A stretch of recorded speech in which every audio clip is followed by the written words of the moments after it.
नमस्कार, मैं हूं मनोज वर्मा और आप देख रहे हैं हमारा खास कार्यक्रम अटेंशन। और अटेंशन में बात होगी सेहत, शुद्धता और सरकार का फैसला। यह जनता की थाली में क्या परोसा जा रहा है, इस पर अब मोहन सरकार की सीधी नज़र है। सरकार ने बड़ा फैसला लेते हुए एनालॉग पनीर पर प्रतिबंध लगा दिया है। सरकार का यह कदम उपभोक्ताओं की सेहत और अधिकारों की सुरक्षा की दिशा में अहम माना जा रहा है। लेकिन सवाल ये है कि आखिर एनालॉग पनीर क्या है और असली पनीर से कितना अलग है और सरकार के एक्शन का क्या असर होगा। आज इसी पर होगी चर्चा, लेकिन उसके पहले देखिए रिपोर्ट।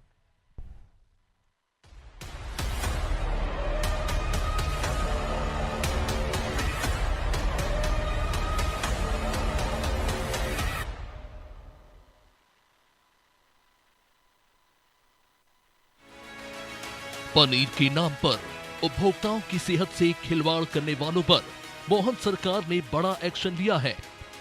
बाजार में दूध से बने असली पनीर के साथ एनालॉग पनीर भी बेचा जा रहा था, जिसे कई जगह सामान्य पनीर बताकर होटल, ढाबों और रेस्टोरेंट तक पहुंचाया जा रहा था। अब सरकार ने इस पर प्रतिबंध लगाकर साफ संदेश दिया है कि जनता की सेहत के साथ कोई समझौता नहीं होगा। दरअसल एनालॉग पनीर दूध से नहीं बल्कि वनस्पति तेल, पाम ऑयल, स्टार्च और दूसरे पदार्थों से तैयार किया जाता है। इसकी कीमत असली पनीर से करीब 120 रुपए किलो तक कम है। यही सस्ती कीमत इसे होटल और फूड आउटलेट्स के लिए आकर्षक बनाती थी, लेकिन ग्राहक को पता ही नहीं चलता था कि उसकी प्लेट में दूध से बना पनीर है या सस्ता एनालॉग उत्पाद। ऐसे में मोहन सरकार का फैसला उपभोक्ता के अधिकार और स्वास्थ्य की सुरक्षा की दिशा में अहम कदम माना जा रहा है। मध्य प्रदेश के अंदर हमने ये निर्णय किया है कि एनालॉग पनीर को हम इसको हतोत्साहित करेंगे, इस पर प्रतिबंध लगाएंगे। ये जैसा बाकी राज्यों के साथ ध्यान में आया है कि हमारे यहाँ प्राकृतिक रूप से जो दूध के उत्पाद है उनकी शुद्धता के बलबूते पर हम अपने राज्य की पहचान बनाएंगे। दूध का उत्पादन बढ़ाने की दिशा में हम आगे चल रहे हैं, लेकिन किसी प्रकार की इस प्रकार की गतिविधियों को हम बढ़ावा नहीं। स्वाद के साथ सेहत भी जरूरी है और इसी सोच के साथ मोहन सरकार ने जनता की थाली की सुरक्षा को प्राथमिकता दी है। एनालॉग पनीर पर रोक का ये फैसला बताता है कि सरकार मिलावट के खिलाफ सख्त है और उपभोक्ता हितों से कोई समझौता नहीं करेगी। ब्यूरो रिपोर्ट, अनादि टीवी।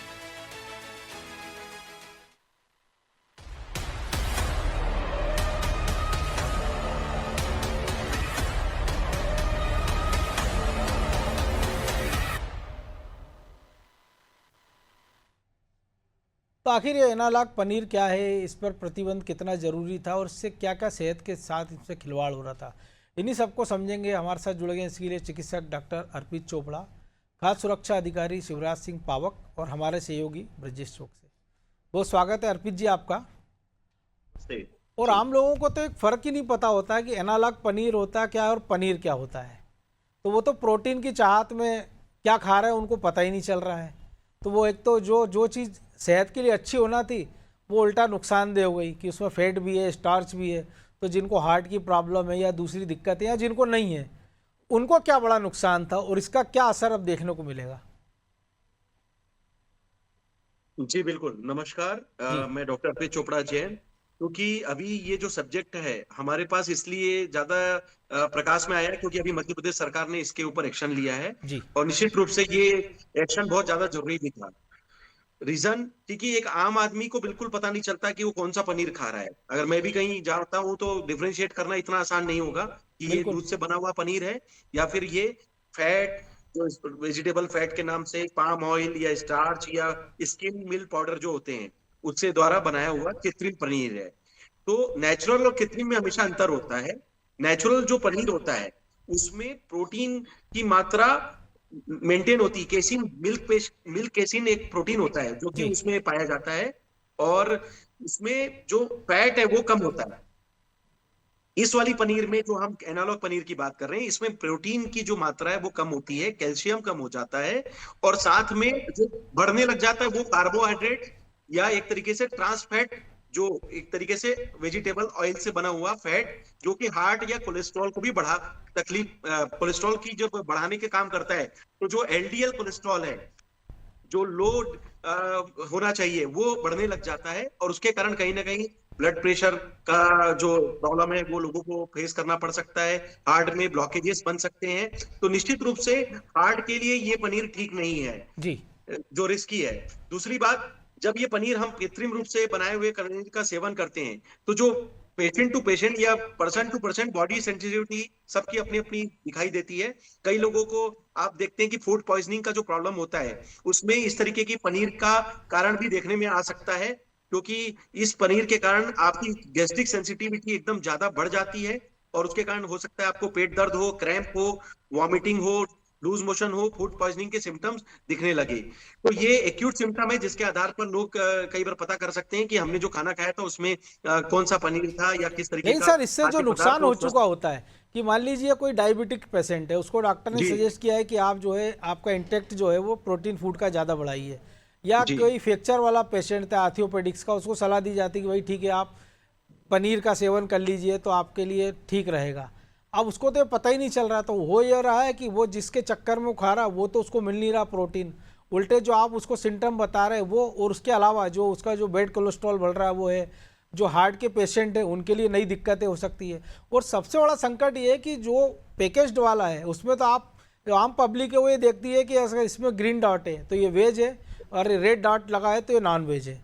बाकी उसको उसके इंग्रेडिएंट उसको पता ही नहीं होते कि क्या होना चाहिए क्या नहीं। उसने तो पनीर का पैकेट देखा, वो ले लिया, और उस पर मान लीजिए वो अवेयर हो गया कि वो देख लेगा कि इसमें क्या क्या है, कि ये एनालॉग पनीर है या ये असली पनीर है। लेकिन जो खुले में पनीर बिक रहा है वो सबसे बड़ा संकट है, उससे निपटने के लिए क्या किया जाए? जी बिल्कुल। देखिए, इसके लिए सही मायनों में सरकार ने अच्छी पॉलिसी बनाई है, और निश्चित रूप से खाद्य विभाग के सब चूंकि बैठे हुए हैं, तो निश्चित रूप से आप लोगों की पॉलिसी होती है कि इंस्पेक्शन करके जो एक्चुअल क्वालिटी है जी, वो लोगों अभी तक जुड़ेंगे मुहैया हमारे कराएं। साथ फूड वाले। जी जी जी जी डॉक्टर जी। साहब जी। तो इसमें इसमें जो एक टेस्ट बताया जाता है, आयोडीन टेस्ट, टिंचर आयोडीन, जो आयोडीन जी होता है, जब हम उसको पनीर की सतह पे डालते हैं, तो अगर वो रिएक्ट करता है और उसमें अगर स्टार्च की मात्रा ज्यादा होती है, तो उसका कलर चेंज होने लग जाएगा। इस जी तरीके से एक टेस्ट, आयोडीन टेस्ट जो बताया गया है, जो एक आम आदमी या अपने घर में भी पब्लिकली लोगों को पता होना चाहिए कि इस तरीके की मिलावट वाली पनीर को किस तरीके से वो जस्टिफाई बिल्कुल। कर सकते हैं। तो लेकिन डॉक्टर ये साहब, ये इस बारे में मिलावट वाला चूंकि है मीडिया का या जो काम। एनालॉग पनीर की हम बात कर रहे हैं, ये लेवलिंग जी का मामला है, क्योंकि पूरे देश में प्रतिबंध नहीं है। मध्य प्रदेश जी सरकार ने इसको रोक लगाई है इसलिए कि लोगों को शुद्ध पनीर गुजरात मिले। और राजस्थान लेवलिंग, में भी। हाँ, लेवलिंग की दिक्कत है सिर्फ। हाँ, क्योंकि लोगों का कन्फ्यूजन है कि ये नकली है या उसके नाम पर कुछ और उसको बेचा जा रहा है, ये एक बड़ा कन्फ्यूजन है। जो आपका लेवल होता है, जो आपका लेवल होता है, उसमें अगर ट्रांस फैट अगर आपका बढ़ा हुआ है या लिखा हुआ है, तो जी इसका मतलब है कि उसमें जितने भी कंटेंट है उसमें चूंकि वो लिखा रहता है ट्रांस फैट की, वेजिटेबल ऑयल और स्टार्च की मात्रा जो अधिकता में पाई जाती है, तो ट्रांस फैट सैचुरेटेड फूड वाली जितने भी लेवल होते हैं उसमें एनालॉग पनीर की आपका जो डिक्लेरेशन है वो मिलना चाहिए। और वो हमें आम आदमी को पता होना चाहिए कि जब वो लेवल पड़ता है उसमें देखे कि कितना सैचुरेटेड फूड की परसेंटेज उन्होंने लिखा है, ट्रांस फैट कितना ज्यादा उसमें पब्लिश जी। हुआ है, तो उसके हिसाब से लोग इसमें क्लैरिटी ले सकते हैं। मेरे एक जिज्ञासा मुझे लगता है बहुत सारे दर्शकों की होगी जो हमारे साथ जुड़े, डॉक्टर साहब, या हो सकता है इसके बाद जो आपके पास पेशेंट आए उनका भी एक इनकी एक क्वेरी रहे कि अगर मान लीजिए वो ये कन्फ्यूजन में है कि ओरिजिनल पनीर कौन सा है, एनालॉग कौन सा है, तो उसका सब्स्टिट्यूट क्या हो सकता है, उसका विकल्प क्या हो सकता है जिससे उनका प्रोटीन भी मिल जाए, सेहत भी ठीक ठाक रहे, और उनका जो भ्रम या डर है वो उनको ना आए। सही मायनों में वेजिटेरियन जो डाइट होती है उसमें जो दाल दाल जो होता है, दाल जी वो हमेशा एक इंपॉर्टेंट प्रोटीन का सोर्स होता है। तो आप अंकुरित चने, मूंग दाल, सोयाबीन, मूंगफली, इनको आप अंकुरित करके जो खाते हैं उससे प्रोटीन की अधिकता उसमें बढ़ जाती है। जी तो निश्चित रूप से जो अंकुरित किया हुआ स्प्राउट्स के रूप में अगर जो हम डाइट लेते हैं उसे हम स्प्राउटेड जो डाइट अंकुरित कहते हैं, ये निश्चित रूप से प्रोटीन का एक अच्छा सोर्स हो सकता है, और ये लोगों को पता होना चाहिए कि प्रोटीन की पूर्ति के लिए ये बहुत अच्छा काम करता है। जी। तो ब्रजेश जी, आप कैसे इसको देखें, क्योंकि अब त्योहारों का सीजन हम मान के चलिए कि शुरू हो गया है, कि जन्माष्टमी आनी है, रक्षाबंधन है, श्राद्ध है, गणपति है, नवरात्रि है, दिवाली तक फेस्टिवल सीजन है, और ऐसे में इंटेक्ट बढ़ जाता पनीर का या दूसरे प्रोडक्ट जो उससे जुड़े हुए हैं, कि मान लीजिए घी हो की बात हो गई, तब इंदौर बड़ी मात्रा में सरकार की ओर से छापे मारे गए हैं, पकड़ा गया है, मावे की बात होती है, तो अब एक चिंता सरकार को अब ये भी ध्यान रखना पड़ेगा पनीर को लेकर, क्योंकि त्योहार के समय जो छापे पड़ते थे हम देखते थे कि नकली मावे पे ज़्यादा फोकस रहता था। तो एक मोर्चे पर सरकार को ध्यान देना होगा, क्योंकि प्रतिबंध तो लगा दिया है, लेकिन वो उसका जो सोर्स है वो वहाँ तक आपको पहुँचना पड़ेगा, उसकी बिक्री पे ध्यान देना पड़ेगा, और शायद अमले को और तेज तर्रार करना पड़ेगा, और आम लोगों को जागरूक होना पड़ेगा कि वो पहचान कैसे करें, जो डॉक्टर साहब ने भी बताया है। निश्चित तौर पर मनोज जी ये महत्वपूर्ण मामला है, क्योंकि आप यदि अच्छा खाएंगे तो आपका सेहत अच्छी रहेगी, यदि आप गलत खाएंगे, अशुद्ध खाएंगे तो निश्चित तौर पर बीमारियां बढ़ेंगी। तो सरकार की ये भी जिम्मेदारी है कि लोगों को सही चीज़ें मिलें।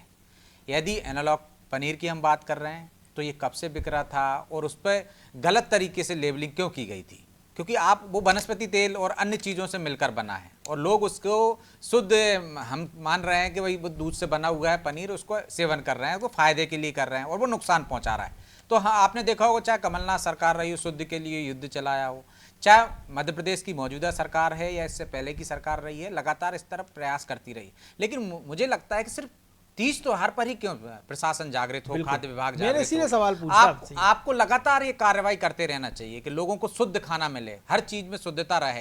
यदि लेबलिंग जो है, जो उसमें मटेरियल अंदर है वही लेबलिंग होनी चाहिए। यदि कोई गलत कर रहा है तो ये धोखाधड़ी कर रहा है, तो धोखाधड़ी एक बड़ा अपराध है। आप भैंसे धोखाधड़ी करते हो तो आप मामला दर्ज कर लेते हो, FIR दर्ज हो जाती है। ये तो सीधे सीधे उपभोक्ताओं से धोखाधड़ी है, तो एक गंभीर अपराध है एक तरह से ये, और इस पर तो पहले प्राथमिकता होनी चाहिए, रोक लगनी चाहिए। चाहे दूध में मिलावट हो, चाहे मावा में मिलावट हो, चाहे दही में मिलावट हो या अन्य खाद्य सामग्री में कोई भी मिलावट हो, इसको रोका जाना चाहिए। उसको रोकने के लिए आपके पास उतना अमला है क्या, उतनी आपके पास लैब है क्या कि आप जांच करें तत्काल। हम देखते हैं कि पनीर आपने जब्त कर लिया, आपने मावा जब्त कर लिया, आपके पास महीनों पड़ा रहता है, उसकी रिपोर्ट तब आती है जब तक वो आधा तो ज़्यादा मार्केट में हो जाता है। इससे पहले हमने देखा ग्वालियर चंबल क्षेत्र में किस तरह से गलत तरह से मावा बनाई जाती थी, उसमें केमिकल का उपयोग किया जाता था। घी हम देख रहे हैं किस तरह से गलत पकड़ा जा रहा है, अशुद्ध घी पकड़ा जा रहा है। तो कार्रवाई उतनी और कठोर होनी चाहिए। आप प्रयास कर रहे हैं, निश्चित तौर पर अच्छी बात है, क्योंकि तीज त्योहार पे ज्यादा इसकी खपत होती है, तब आप जागृत हो जाते हैं। लेकिन आपको साल भर आपको वो अभियान चलाना चाहिए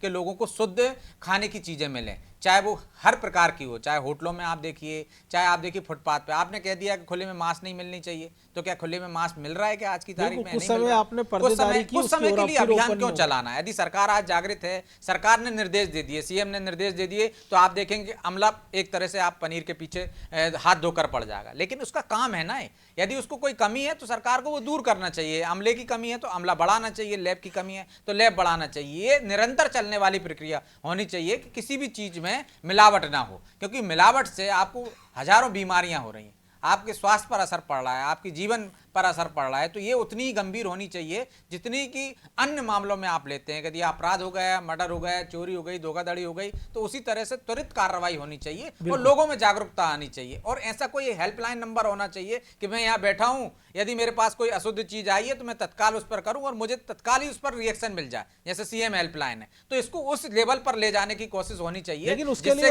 भाई जो चलित लैब है वो भी हो जाना चाहिए, क्योंकि होता ही है ना कि आज आपने पनीर का सैंपल लिया, फिर वो जांच के लिए गया, अब मान लीजिए 15 दिन बाद पता लगा कि वो पनीर असली है, जब तक तो वो खराब हो जाएगा। तो जो डॉक्टर साहब ने भी बताया कि भाई एक सिंपल सा टेस्ट है, तो ये तो फूड डिपार्टमेंट को भी पता होगा, हेल्थ वालों को भी पता होगा, तो मौके पर ही उसका टेस्ट कर लिया जाए, ताकि लोगों का एक भ्रम है। क्योंकि होता है कि जैसे छापे पड़ने लगते हैं तो सब दिमाग में आता है कि सारा पनीर ये एनालॉग है, या सारा जो घी है वो नकली आ रहा है, या सारा जो चीजें प्रोडक्ट आपको संदेह की दृष्टि से देखने वो सारी चीजें ना व्यापारी को नुकसान हो ना उपभोक्ताओं को नुकसान हो। इस तरह पे इस दिशा में काम होनी चाहिए कि भाई यदि व्यापारी शुद्ध बेच रहा है लेकिन कोई अशुद्ध बेच रहा है, उसकी वजह से उसका नुकसान हो रहा है, तो सरकार को इस बात पर भी गौर करना चाहिए कि त्वरित कार्रवाई हो और उससे निराकरण तत्काल हो, जिससे कि जो व्यापारी है उसको भी नुकसान ना हो, जो उपभोक्ता वो भी गलत चीज का सेवन ना कर पाए। तो इस दिशा में काम तेजी से होना चाहिए। और साल भर हमारे साथ खाद्य सुरक्षा अधिकारी पावक जी जुड़ गए, बहुत स्वागत है पावक जी आपका। शिवराज जी। जी सर नमस्कार। शिवराज जी, एक बड़ी लोग अभी हम चर्चा कर रहे थे, आपने भी सुना होगा कि ये तो एनालॉग पनीर में प्रतिबंध लगा दिया, बहुत अच्छी बात है, लेकिन आम जो उपभोक्ता है वो कैसे पहचाने? क्योंकि जो पैकिंग वाला है वो तो उसको पढ़ लेगा इंडिग्रेंट क्या है उसमें, लेकिन जो खुले में बिक रहा है उसकी वो पहचान कैसे करे और उसको रोकने के लिए क्या उपाय कर रहा है आपका विभाग?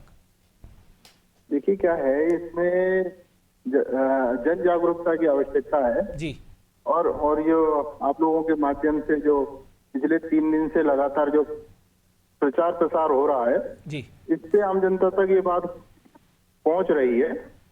इसके अलावा जो एनालॉग पनीर है और नॉर्मल पनीर है जो अपन खाते हैं, जी उसमें काफी अंतर है। उसको अपन जब देखते हैं तो देखने पे भी उसमें काफी चेंजेस यदि अपन समझ पाएंगे। जी जैसे अपना जो दूध से बना हुआ शुद्ध पनीर होता है जी वो थोड़ा दानेदार होता है। जी इसके अलावा जो सोयाबीन और पाम तेल से बना हुआ जो एनालॉग है जी वो रबड़ जैसा खिंचता है और अत्यधिक चिकना होता है वो। तो जो एक आम उपभोक्ता है वो क्या करे कि उसको बड़ी आसानी से, मतलब वो उसको अगर टच करके देख कर वो कैसे पहचान कर पाए, क्योंकि उसके पास बहुत ज़्यादा संसाधन तो होते नहीं हैं।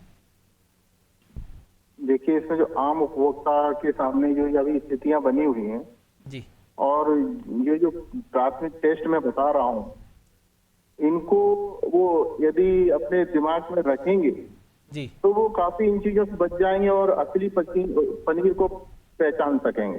जी हल्की पनीर जो अपनी जो उसकी गंध होती है, स्वाद होता है, बनावट है, उसके आधार पर ही उसको समझने का प्रयास करना पड़ेगा। क्योंकि मतलब जैसे आप कह रहे हैं उसको दोनों दबा कर मिलते देखेंगे तो जुलते हैं। स्पंज की तरह काम करेगा वो, और जो शुद्ध पनीर होगा वो उसके एकदम भुरभुरा हो जाएगा, मतलब वो Yes. दाने दाने में जैसे कन्वर्ट जो हो जाएगा। मैश करते हैं तो वो दानेदार हो जाएगा, जैसे दानेदार Yes, घी की हम yes. बात करते हैं। हाँ, तो और कितना ये है यदि जो हम इसकी एनालॉग बात जो करें- पनीर है भोपाल में, कितनी आपको लगता है कि इसकी आमद हुई होगी, कितनी खपत हुई होगी, कोई एक अंदाजा है कितना मार्केट में है ये?